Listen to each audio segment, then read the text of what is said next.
नमस्कार, आप देख रहे हैं टॉप एजेंडा। मैं हूं आपके साथ उन्नति भटनागर। बुलेटिन का आगाज लखनऊ से महत्वपूर्ण अपडेट के साथ। सीएम योगी आदित्यनाथ का आज बड़ा कार्यक्रम। सुबह 11 बजे नियुक्ति पत्र वितरित करेंगे। चयनित नर्स को नियुक्ति पत्र वितरित किया जाएगा। 3 दिन पहले ये पूरा कार्यक्रम होना था, लेकिन किसी कारणवश डिले हुआ और इसके लिए आज ये पूरा कार्यक्रम होगा। सुबह 11 बजे नियुक्ति पत्र वितरित किए जाएंगे। चयनित नर्स को ये नियुक्ति पत्र दिए जाएंगे। लोक भवन के सभागार में कार्यक्रम का आयोजन किया गया है। कार्यक्रम में सीएम योगी प्रबुद्ध जनों के साथ संवाद करेंगे। सभी नगर निकायों में हुए विकास कार्यों की समीक्षा करेंगे। कई विकास कार्यों का लोकार्पण और शिलान्यास भी करेंगे। 145 करोड़ की 243 विकास परियोजनाओं का लोकार्पण और शिलान्यास भी किया जाएगा। तो देखिए, एक तरफ सहारनपुर का दौरा है, लेकिन इससे पहले सीएम योगी आदित्यनाथ का लखनऊ में भी विशेष कार्यक्रम है। हमारे संवाददाता अश्विनी द्विवेदी हमारे साथ जुड़ गए, सीधा उन्हीं का रुख करते हैं। अश्विनी, क्या जानकारी? देखिए, आज बड़े कार्यक्रम है। सीएम योगी आदित्यनाथ के नियुक्ति पत्र उनको वितरित करना है, सहारनपुर का दौरा करना है, क्या कुछ जानकारी?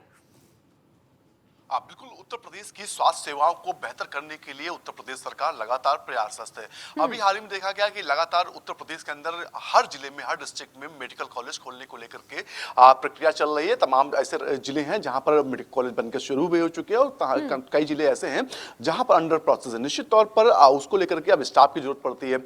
वैकेंसीज निकाली गई स्टाफ नर्स की 1354 कुल वैकेंसीज थी, जिसको लेकर के चयन प्रक्रिया हुई और अंतिम परिणाम आया। उसके बाद 3 दिन पहले ही जो स्टाफ नर्स हैं उनके जो सर्टिफिकेट थे उनको देना था, नियुक्ति पत्र देना था, लेकिन किसी कारणवश वो नियुक्ति पत्र नहीं दे पाए। लेकिन आज वो कार्यक्रम फिर से किया जा रहा है। मुख्यमंत्री योगी आदित्यनाथ 1354 जो स्टाफ नर्सेस हैं उनको आज जो है नियुक्ति पत्र देंगे। निश्चित तौर पर कहीं ना कहीं उत्तर प्रदेश में जो स्वास्थ्य सेवाएं वो बेहतर को लेकर के जो उत्तर प्रदेश सरकार काम कर रही है, उसी के चलते एक कदम माना जा रहा है। निश्चित तौर पर उसके बाद मुख्यमंत्री का बेहद महत्वपूर्ण कार्यक्रम पश्चिम उत्तर प्रदेश का सहारनपुर पहुंचेंगे मुख्यमंत्री योगी आदित्यनाथ। वहां पर जो है प्रबुद्ध जन है उनका जो समारोह होगा वहां उनको संबोधित करेंगे। साथ ही साथ 143 करोड़ की लगभग 145 करोड़ की लगभग 243 जो है परियोजनाओं का लोकार्पण शिलान्यास मुख्यमंत्री के द्वारा किया जाएगा। साथ ही इसके अलावा बात करें तो वहां की कानून व्यवस्था को लेकर के भी चर्चा मुख्यमंत्री करेंगे कि आखिर सहारनपुर की कानून व्यवस्था कैसी है, क्योंकि मुख्यमंत्री ने साफ तौर पे कहा है कि जिस भी जिले से सबसे ज्यादा शिकायत लखनऊ तक आएंगी उस जिले के जिलाधिकारी हो या फिर कप्तान हो, उन पर कार्रवाई होगी। क्योंकि सहारनपुर पश्चिम उत्तर प्रदेश का एक बड़ा जिला है, कहीं ना कहीं राजनीति के तौर पर स्थिति में भी मजबूत जिला है और साथ ही साथ तमाम अन्य गतिविधियों को लेकर के भी सहारनपुर हमेशा नाम ऊपर रहता है। निश्चित तौर पर अब मुख्यमंत्री योगी आदित्यनाथ जाएंगे तो कानून व्यवस्था को लेकर समीक्षा भी करेंगे कि आखिर कानून व्यवस्था को लेकर के किस तरह के कदम यहाँ के जो स्थानीय पुलिस है, स्थानीय जो जिम्मेदार लोग हैं उनके द्वारा क्या क्या किया जा रहा है। निश्चित तौर पर मुख्यमंत्री योगी आदित्यनाथ का आज का ये सहारनपुर का दौरा बेहद महत्वपूर्ण है। लमसम 2:30 बजे के आसपास लखनऊ से मुख्यमंत्री योगी आदित्यनाथ सहारनपुर के रवाना होंगे और 3:30 बजे के आसपास जो है कार्यक्रम में शिरकत करेंगे। जी बिल्कुल। और देखिए, कहीं ना कहीं नगर निकायों के चुनाव की तैयारी में किस तरीके से सीएम योगी आदित्यनाथ अश्विनी जुटे हुए हैं। लगातार संवाद बैठाने की एक तरफ कोशिश की जा रही है, तो वहीं मेन फोकस ये है कि जो काम किए जा रहे हैं उनको और ज्यादा बेहतर किया जाए। और साथ ही साथ देखिए, आज बड़ी विकास की सौगात भी सहारनपुर में देंगे सीएम योगी। बिल्कुल, अब बात करें पिछला जो नगर निकाय का चुनाव हुआ था उसमें सबसे ज्यादा नुकसान अगर भारतीय जनता पार्टी कहीं हुआ था तो वो पश्चिमी उत्तर प्रदेश में हुआ था।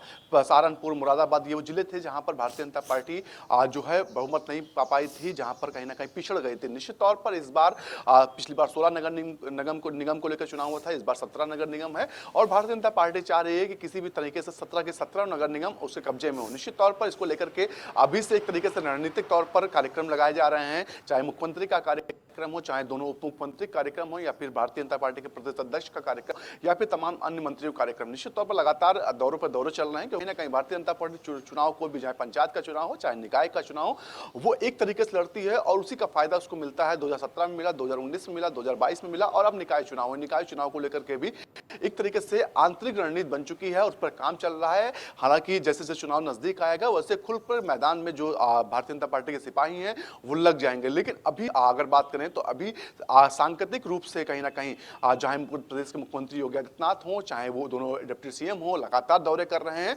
और जो निकाय चुनाव है उसमें कहीं ना कहीं बहुमत चाहती है भारतीय जनता पार्टी, उसको लेकर के काम भी कर रही है। जी बिल्कुल। देखिए, चुनाव कोई भी हो अश्विनी, किस तरीके से बीजेपी एक्टिव रहती है पूरी तरीके से। नगर निकाय चुनाव की अगर मैं खास तौर से बात करूं तो कोशिश ये की जा रही है कि कहीं ना कहीं ग्राउंड जीरो पर जो स्थिति है, क्योंकि कई ऐसी तस्वीरें सामने आती हैं कि ग्राउंड जीरो पर हाल कुछ और है और खबरों में और जो कागजी कार्रवाई है उसमें पूरी तरीके से दुरुस्त दिखाए जाते हैं। इस बात को कहीं ना कहीं सीएम योगी आदित्यनाथ भाप जाते हैं और इसी के लिए ग्राउंड जीरो पर जाकर वो विकास कार्यों की समीक्षा कर रहे हैं। बिल्कुल बिल्कुल, मुख्यमंत्री योगी आदित्यनाथ ये भली बात जानते हैं कि अधिकारी कितने भी सुधर जाएं, क्योंकि अधिकारी भी पिछली सरकारों वाले ही हैं। तो ऐसे में मुख्यमंत्री खुद जाकर के जगह जहां पर विकास काम चलते हैं उनकी समीक्षा करते हैं, उनका जायजा लेते हैं, क्योंकि कहीं ना कहीं उनको भरोसा नहीं कि अधिकारी उनको झूठी रिपोर्ट दे सकते हैं, इस चीज का अंदाजा है। तो ऐसे में मुख्यमंत्री जब किसी जिले के दौरे पर जाते हैं तो बाकायदा पहले उस जिले के जो डेवलपमेंट के काम चल रहे हैं, विकास कार्य चल रहे हैं, उनका बाकायदा खाका देखते हैं कि आखिर पिछले 5 सालों में कौन कौन सी नई परियोजनाएं शुरू हुई हैं, कौन कौन सी परियोजनाएं वहां पर इनका काम पूरा होना था पिछले साल वो पूरा नहीं हुआ, या फिर इस साल पूरा होना था नहीं हुआ। इन तमाम चीजों को लेकर के बाकायदा उसका सर्वे करते हैं और उसके बाद उस जिले में पहुंचते हैं। तभी अधिकारियों को कहीं ना कहीं डर रहता है कि मुख्यमंत्री आ रहे हैं तो उनके पास पूरी जानकारी होगी, उनको गुमराह करना आसान नहीं होगा। निश्चित तौर पर मुख्यमंत्री जमीन पर जाकर के जमीनी हकीकत देखते हैं। सिर्फ जो हकीकत होती है वो अधिकारी तो चाहते हैं मुख्यमंत्री दिखाई जाए, लेकिन मुख्यमंत्री ऐसा नहीं करते। वो खुद जाकर के जहां पर विकास कार्य हो रहे होते हैं उनका समीक्षा करते हैं, जायजा लेते हैं, देखते हैं कि आखिर उसकी समय सीमा क्या आती है, समय सीमा में काम पूरा हो रहा है या नहीं। इन तमाम बिंदुओं को लेकर के मुख्यमंत्री हमेशा सचेत रहते हैं। जी बिल्कुल। और देखिए कहीं ना कहीं सीएम योगी आदित्यनाथ के इस तरीके से दौरे करने का असर भी देखने को मिलता है, जहां अधिकारी पहले से ही अलर्ट हो जाते हैं और वो भी कोशिश ये करते हैं कि पलीता ना लगाया जाए। लेकिन देखिए लगातार खबरें भी सामने आती रहती हैं। लेकिन अश्विनी, अगर अब बात की जाए, क्योंकि नगर निकाय चुनाव के मुद्दे जो होते हैं वो अलग होते हैं, विधानसभा चुनाव की बात करें या किसी और चुनाव की बात करें, तो ऐसे में उसको लेकर किस तरीके से बड़ी रणनीति सौंपेंगे सीएम योगी आदित्यनाथ अपने इन दौरों के जरिए? बिल्कुल, जो नगर निकाय के चुनाव होते हैं उनके स्थानीय मुद्दे होते हैं, लेकिन दूसरी ओर एक चीज होती है, भारतीय जनता पार्टी के बारे में कहा जाता है कि वो शहरी क्षेत्रों में काफी मजबूत स्थिति में हमेशा से रही। चाहे वो उस समय की बात करें जब भारतीय जनता पार्टी उत्तर प्रदेश में कहीं दिखाई नहीं दे रही थी, लेकिन उस समय भी नगर निकाय चुनाव होते थे तो भारतीय जनता पार्टी का डंका बोलता था। निश्चित तौर पर इससे पहले भी तमाम चुनाव हुए, सपा सरकार के दौरान चुनाव हुए नगर निकाय के, बसपा सरकार के दौरान हुए, लेकिन भारतीय जनता पार्टी का डंका हमेशा बोलता रहा। निश्चित तौर पर अगर भारतीय जनता पार्टी की रणनीति की बात करें तो वो रणनीति निचले स्तर पर हमेशा करती है, बूथ लेवल से करती है कि आखिर बूथ लेवल की क्या समस्याएं हैं और उसी को आधार मान करके उन पर काम करती है, जिसका फायदा कहीं ना कहीं भारतीय जनता पार्टी को चुनाव दर चुनाव मिलता जा रहा है। निश्चित तौर पर नगर निकाय चुनाव होना है तो यहाँ व्यक्तिगत जो कैंडिडेट होता है उसका भी काफी बड़ा रोल होता है कि कैंडिडेट कौन किस पार्टी ने उतारा है। अगर बेहतर कैंडिडेट किसी पार्टी का होता तो उसको फायदा मिलता। निश्चित तौर पर हालांकि भारतीय जनता पार्टी जब कैंडिडेट उतारती है तो बाकायदा उसका पूरा पहले सर्वे करती है कि आखिर ये टिकट देने लायक है या नहीं, इसका बैकग्राउंड क्या है, या फिर कहीं पर इस पर भ्रष्टाचार के आरोप नहीं। इन तमाम चीजों को लेकर के पहले बाकायदा उसकी मॉनिटरिंग की जाती है। जो मॉनिटरिंग में वो व्यक्ति सफल रहता है उसके बाद ही उसको टिकट दिया जाता है। जी बिल्कुल। और इसी पूरे प्लान के साथ बीजेपी आगे बढ़ रही है। बहुत शुक्रिया अश्विनी आपका तमाम अपडेट के लिए। बढ़ते आगे लखनऊ से अब खबर, जहां सीएम योगी से मिले मॉरिशस के राष्ट्रपति। मॉरिशस के राष्ट्रपति ने सीएम योगी से शिष्टाचार मुलाकात की। उनकी पत्नी संयुक्ता रूपन जी साथ में मौजूद रही। अपने सरकारी आवास 5 कालिदास मार्ग पर लखनऊ में शिष्टाचार मुलाकात की है मॉरिशस के राष्ट्रपति से सीएम योगी आदित्यनाथ ने। और शिष्टाचार मुलाकात ये खास रही, जहां दोनों के बीच ही बेहद ही खास चर्चा भी रही। तो वहीं अपने सरकारी आवास पर ही सीएम योगी आदित्यनाथ ने मुलाकात की है, यानी कि 5 कालिदास मार्ग पर ये दोनों के बीच शिष्टाचार मुलाकात हुई है। और साथ में इस दौरान मॉरिशस के राष्ट्रपति की पत्नी भी मौजूद रही और जो तस्वीर है शिष्टाचार भेंट की वो सामने आई है। तो देखिए शिष्टाचार मुलाकात मॉरिशस के राष्ट्रपति और उनकी पत्नी जो कि सीएम योगी आदित्यनाथ से मिले। और इस दौरान जो तस्वीर है वो आपके सामने है, जहां शिष्टाचार मुलाकात ये रही है और 5 कालिदास मार्ग पर ही सीएम योगी आदित्यनाथ के आवास पर ही ये मुलाकात की गई है।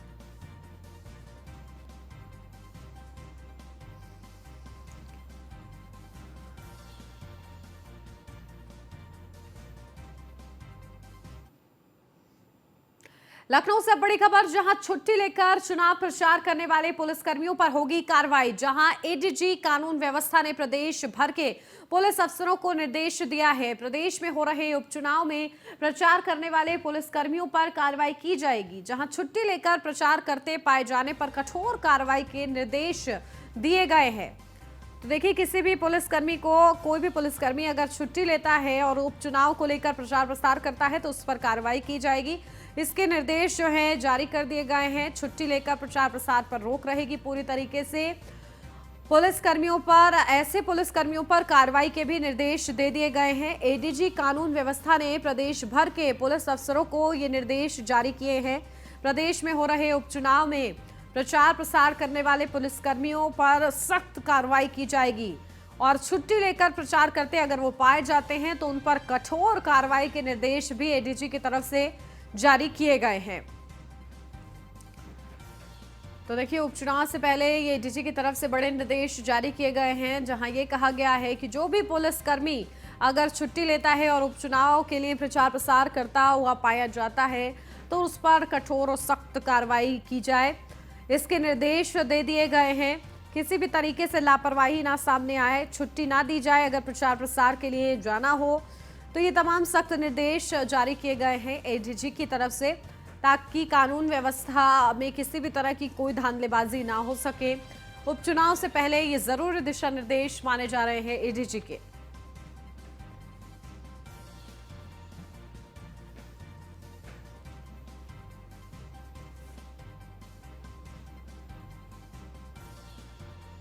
मुजफ्फरनगर के 2 दिवसीय दौरे पर जयंत चौधरी उपचुनाव में करेंगे गांव-गांव नुक्कड़ सभा, जहां एसपी आरएलडी प्रत्याशी के लिए मांगेंगे वोट। 2 दिनों में 21 गांव में जयंत की नुक्कड़ सभा होगी। तो उपचुनाव में करेंगे गांव-गांव नुक्कड़ सभा।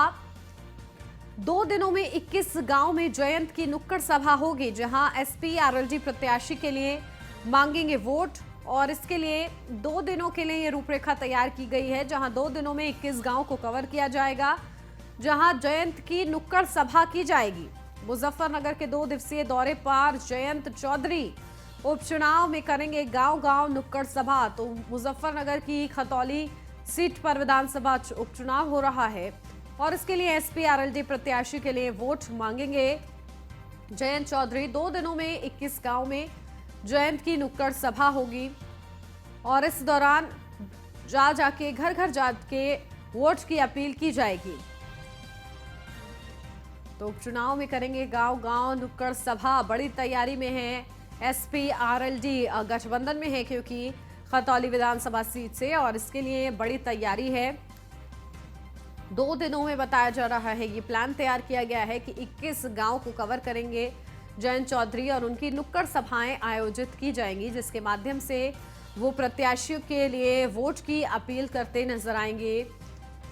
और क्योंकि देखिए, खतौली विधानसभा सीट पर उपचुनाव हो रहा है और इसके लिए ही ये तैयारियां हैं। अपडेट लेते हैं, हमारे संवाददाता सचिन जौहरी हमारे साथ जुड़ गए हैं। सचिन, देखिए, एक तरफ तो उपचुनाव जहां किस तरीके से विक्रम सैनी को बड़ी राहत मिली है, तो वहीं दूसरी तरफ एसपी आरएलडी लगातार उपचुनाव की तैयारियों में जुटी हुई है और इसी के लिए देखिए बड़ा टारगेट रखा गया है कि 2 दिन में 21 गांव को कवर किया जाएगा। क्या कुछ मौके से जानकारी? जी बिल्कुल, आज पूरी तरह से जो उपचुनाव की कमान अपने हाथ में संभाल लेंगे राष्ट्रीय अध्यक्ष। ताबड़तोड़ सभाएं मुजफ्फरनगर में करेंगे, गांव-गांव जाएंगे। आप देख सकते हैं 2 दिन यहाँ पर मुजफ्फरनगर में रहेंगे और लगभग 2 दर्जन गाँव में उनकी सभाएं हैं, नुक्कड़ सभाएं, और जाकर अपने प्रत्याशी के लिए लोगों से अपील करेंगे और अपने जिताने की उन्हें एक अपने प्रत्याशी को जिताने की अपील करेंगे। जी बिल्कुल। और देखिए, जयंत चौधरी इसी के लिए नुक्कड़ सभा करेंगे, इसमें क्या कुछ खास रहेगा सचिन? देखिए, ये क्षेत्र रालोद समर्थकों का भी रहा है और आपको बता दूं कि जब उपचुनाव में सदस्यता रद्द करने के लिए सबसे पहले जयंत चौधरी ही मैदान में आए थे। उन्होंने एक पत्र लिखा था और तब से जयंत चौधरी और विक्रम सैनी के बीच में आपस में चल रहा है और जयंत चौधरी लगातार लोगों के बीच में जाएंगे और लोगों से यही नुक्कड़ सभाएं कर करके अपील करेंगे। जी बिल्कुल। तो देखिए, बड़ी तैयारी की जा चुकी है और इसी को लेकर मैदान में उतरने की भी तैयारी है जयंत चौधरी की। बहुत शुक्रिया सचिन आपका तमाम जानकारी के लिए। लखनऊ से बड़ी खबर, जहां ग्लोबल इन्वेस्टर समिट को लेकर सरकार पूरी तरीके से तैयार है। विदेश दौरे पर निकलेंगे यूपी के मंत्री, जहां ब्यूरोक्रेसी की टीमें विदेशों में जाकर सीनियर आईएएस यूपी में उद्योग लगाने का निमंत्रण देंगी। अपर मुख्य सचिव कृषि डॉक्टर देवेश चतुर्वेदी यूके और यूएसए जाएंगे। प्रमुख सचिव गृह संजय प्रसाद भी यूके और यूएसए जाएंगे। अपर मुख्य कार्यपालक अधिकारी इन्वेस्टर यूपी प्रथमेश कुमार भी यूके और यूएसए जाएंगे। तो वहीं नरेंद्र भूषण, मुकेश कुमार, अनिल गर्ग 1 से 5 दिसंबर तक यूएई के यात्रा पर रहेंगे। अमित मोहन प्रसाद, वेंकटेश्वरलू 29 नवंबर से 5 दिसंबर तक नीदरलैंड और फ्रांस की यात्रा पर रहेंगे। ऋतु महेश्वरी, अमित सिंह, कुमार हर्ष 29 नवंबर से 5 दिसंबर तक नीदरलैंड और फ्रांस की यात्रा पर रहेंगे। मनोज सिंह, नवनीत सहगल, मुकेश कुमार 15 दिसंबर से 20 दिसंबर तक मॉरिशस और दक्षिण अफ्रीका की यात्रा पर रहेंगे। तो देखिए, निवेश को आकर्षित करने के लिए बड़ा प्लान है उत्तर प्रदेश सरकार का, जहां मंत्रियों को भेजा जा रहा है। तमाम दिग्गज जाएंगे और निवेश लेकर आएंगे और इसको बेहद ही अहम इसलिए भी माना जा रहा है क्योंकि बड़ा लक्ष्य निर्धारित किया गया है उत्तर प्रदेश ने इकोनॉमी को लेकर, और इसी को लेकर ये खास दौरे हैं तमाम मंत्रियों के। दिल्ली एम्स में अब उपचार कराना और भी ज्यादा आसान होगा। यूपी और बिहार से आने वाले मरीजों को आसानी होगी। मरीजों की पर्ची आयुष्मान भारत हेल्थ अकाउंट से बनेगी। 21 नवंबर से यह सेवा एम्स में बतौर पायलट प्रोजेक्ट शुरू होगी। राजकुमारी अमृत कौर ओपीडी में शुरू होगी ये पूरी सेवा। तो देखिए, लगातार पायलट प्रोजेक्ट की चर्चा हो रही थी और इसीलिए इस प्रोजेक्ट को जोर दिया जा रहा था ताकि इसके माध्यम से लोगों को इलाज में राहत मिल सके। और देखिए, बिहार और उत्तर प्रदेश से आने वाले मरीजों को बड़ी राहत मिलेगी, जो अपना एम्स में उनका इलाज जो है और ज्यादा आसान हो जाएगा इसके माध्यम से। दिल्ली एम्स में अब खास सुविधाएं उनको उपलब्ध कराई जाएंगी। 21 नवंबर से यह सेवा एम्स में बतौर पायलट प्रोजेक्ट शुरू हो जाएगी। तो वहीं राजकुमारी अमृत कौर ओपीडी में शुरू होगी ये सेवा। तो देखिए, मरीजों की पर्ची आयुष्मान भारत हेल्थ अकाउंट से बनेगी, जिसके माध्यम से वो अपॉइंटमेंट ले सकेंगे आसानी से। 21 नवंबर से ये सेवा एम्स में आपको उपलब्ध मिलेगी, जहां बतौर पायलट प्रोजेक्ट इसको शुरू किया जा रहा है।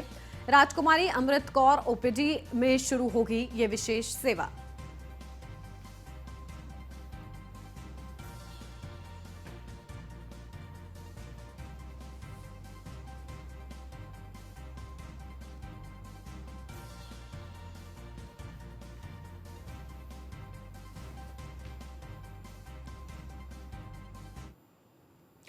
दुनिया को भारतीय संस्कृति का संदेश देता काशी दक्षिण के रंग में रंगा नजर आया। काशी गवाह बना भारत के दो अलग अलग संस्कृतियों के संगम का, अलग भाषा, अलग पहनावा और अलग खान पान के मिलाप का। काशी तमिल संगम का जिसका उद्घाटन करने खुद प्रधानमंत्री नरेंद्र मोदी पहुंचे, और वो भी बिल्कुल नए अंदाज में। देखिए उससे जुड़ी एक खास रिपोर्ट।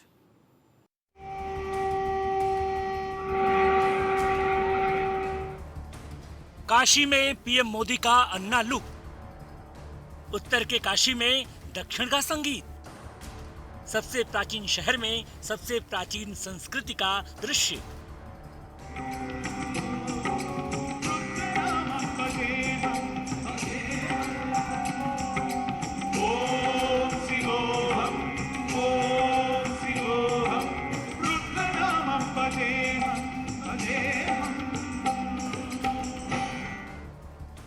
ये नजारा है काशी तमिल संगम का, एक ऐसा संगम जो पराकाष्ठा है धर्म, दर्शन, सांस्कृतिक और राष्ट्रवाद का।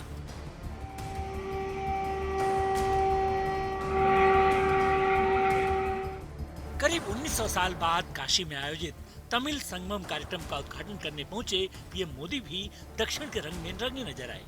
सफेद शर्ट, जरी वाली लुंगी और सुनहरे रंग के बॉर्डर वाले गमछे में पीएम मोदी जब कार्यक्रम में पहुंचे तो मानो उत्तर और दक्षिण के बीच की दूरी ही समाप्त हो गई।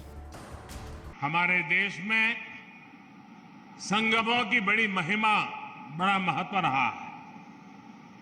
नदियों और धाराओं के संगम से लेकर विचारों, विचारधाराओं, ज्ञान, विज्ञान और समाजों, संस्कृतियों के हर संगम को हमने सेलिब्रेट किया है। ये सेलिब्रेशन वास्तव में भारत की विविधताओं और विशेषताओं का सेलिब्रेशन है और इसलिए काशी तमिल संगमम अपने आप में विशेष है, अद्वितीय है। हमारे सामने एक और पूरे भारत को अपने आप में समेटे हमारी सांस्कृतिक राजधानी काशी है, तो दूसरी ओर भारत की प्राचीनता और गौरव का केंद्र हमारा तमिलनाडु और तमिल संस्कृति है। ये संगम भी गंगा यमुना के संगम जितना ही पवित्र है। ये गंगा यमुना जितनी ही अनंत संभावनाओं और सामर्थ्य को समेटे हुए है। आपको बता दें कि काशी तमिल संगम कार्यक्रम का आयोजन देश के शिक्षा मंत्रालय और यूपी सरकार की ओर से किया गया। बीएचयू और आईआईटी मद्रास ने इस कार्यक्रम के आयोजन में विशेष भूमिका निभाई। काशी और तमिलनाडु के विद्वान, कलाकार और संगीतकार विशेष रूप से इस कार्यक्रम का हिस्सा बने।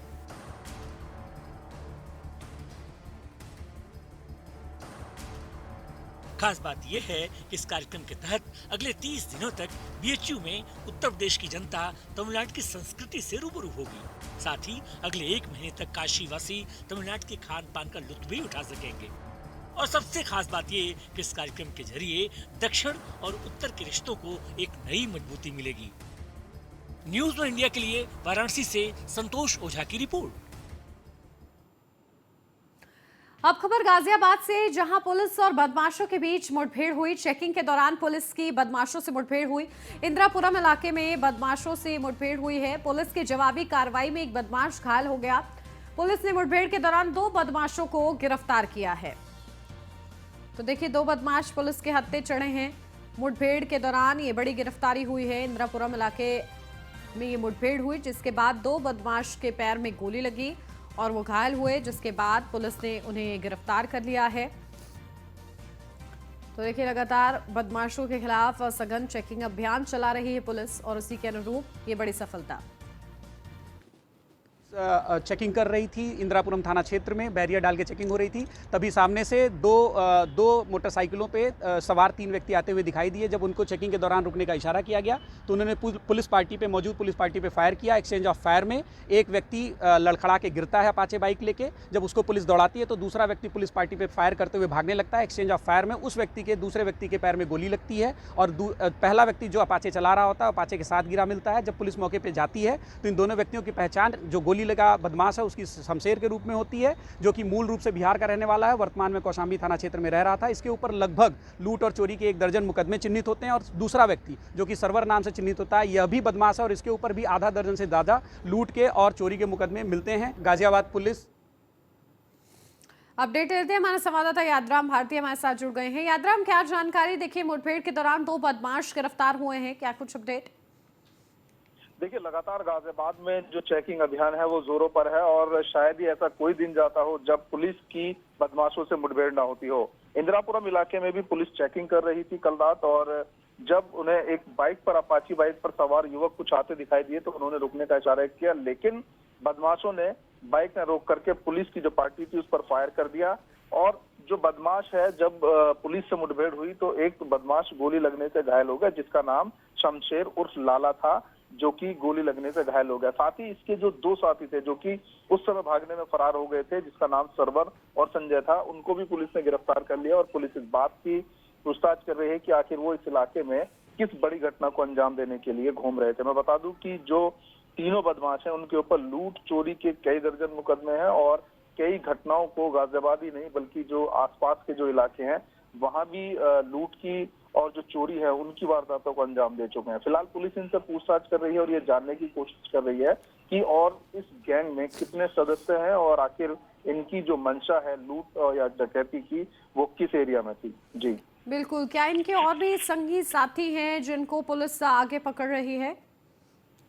देखिए, जो शमशेर है, पुलिस की इससे मुठभेड़ हुई जिसमें कि उसको गोली लगने से घायल भी हुआ। साथ ही जो इसके 2 साथी थे जो कि सरवर और संजय, उस समय ये लोग फरार हो गए थे। इसने बाद में जब कॉम्बिंग का जो अभियान है वो चलाया और उसके बाद पुलिस को सफलता मिली और दोनों ही बदमाश पुलिस की फिलहाल गिरफ्त में है। फिलहाल पुलिस ये बताने में जुटी है कि आखिर ऐसे कौन से और गैंग के सदस्य हैं जो इनके टच में है और ये अब तक कहां ऐसी घटनाएं हैं जो पुलिस को भी नहीं मालूम है जहां पर अंजाम दे चुके हैं। बिल्कुल, चलिए, बहुत शुक्रिया यादराम आपका तमाम जानकारी के लिए।